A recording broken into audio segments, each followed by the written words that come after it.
नमस्कार, मी लतिका। आज मी तुम्हाला मस्त अशी मिरचीची एक रेसिपी बनवून दाखवणार आहे। त्यासाठी बघा अशा पोपटी कलरच्या मिरच्या घेतलेल्या आहेत। ह्या तिखट नसतात जास्त आणि त्यांचं काय केलेलं आहे, मिरचीच्या मधोमध अशी चीर पाडून बघा असे छोटे छोटे तुकडे करून घेतलेले आहेत। पण चीर पाडायची, जेवढे निघेल तेवढे त्यातलं बी तुम्ही काढून घेऊ शकता। धुवून घेतलेले आहेत बघा ह्या। त्यासाठी बघा दही घेतलेलं आहे। ह्या चमच्याच्या मापानं 5 चमचे दही घेतलेलं आहे। दही जी घेतलेलं आहे ना, फ्रेश दही आहे आणि एकदम बघा घट्ट असं आहे। तर ह्याला काय करायचं, थोडंसं पहिलं फेटून घ्यायचं।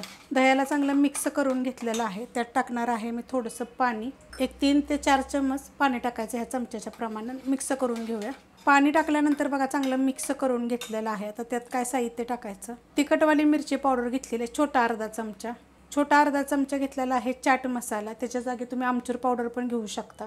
धने पावडर घेतलेले छोटा 1 चमचा भरून, गरम मसाला पावडर घेतलेले छोटा 1 चमचा भरून, जिरे पावडर घेतली छोटा 1 चमचा, ह्याच्यात घेतलेला आहे चवीप्रमाणे मीठ आणि ह्यात घेतलेलं आहे काळं मीठ थोडंसं। तर हे मीठ थोडं कमीच घ्यायचं, कारण आपण ह्याच्यामध्ये काळं मीठ घेतलेलं आहे। आता हे सगळं आपल्याला ह्या वाटीमध्ये काढून घ्यायचं आहे आणि हे मिक्स करून घेऊया। दह्यामध्ये बघा मस्त असा हा मसाला मिक्स करून घेतलेला आहे। कढई गरम करत ठेवलेली आहे, त्याच्यामध्ये आपण पहिलं तेल टाकून घेऊया। तेल एकदम आपल्याला थोडंसं टाकायचं, 1 चमचा ते 1.5 चमचा टाकलं तरी पण चालू शकते आणि गरम होऊन देऊया।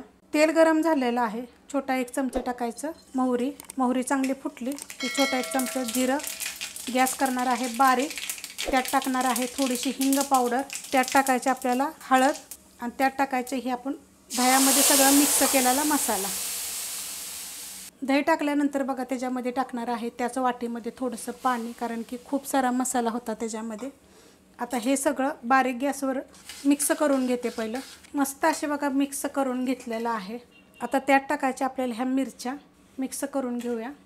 गॅस बारीकच आहे, गॅस नाही वाढवलेला आणि आपल्याला ह्याच्यावर ठेवायचं आता झाकण। बारीक गॅसवर एक 5 ते 7 मिनिट ठेवायचं। बारीक गॅसवर बघा मी झाकण ठेवलं होतं। मिरची चांगली शिजवून द्यायची, मस्त अशी बघा शिजलेली आहे आणि ते छान लागते की नाही अशा पद्धतीने। आता एवढं बघायचं आपलं मसाल्याचं, म्हणजे एवढं पाणी आहे आपलं। तर पाहिजे असलं तर तुम्ही थोडंसं आटवलं तरी पण चालू शकते आणि फ्रीजमध्ये ठेवून का नाही कमीत कमी 4 ते 5 दिवस तुम्ही खाऊ शकता। पण ही मिरची शिजली पाहिजे, लक्षात ठेवा। तुम्हाला ह्यातली अजून एक आयडिया सांगते, जेव्हा आपण तेलामध्ये जिरे मोहरी टाकलं का नाही, जिरे मोहरी टाकून फोडणी केली का नाही, तेव्हा जर मिरची टाकून जरी 2 मिनटं जरी तुम्ही परतली का नाही तरी पण चालू शकते बरं का। परतल्यानंतर मग तुम्ही ह्याच्यामध्ये दह्याचा मसाला जो आपण मिक्स करून दही ठेवलं होतं ना, ते वतून जरी हलवून जरी झाकण ठेवलं तरी चालेल।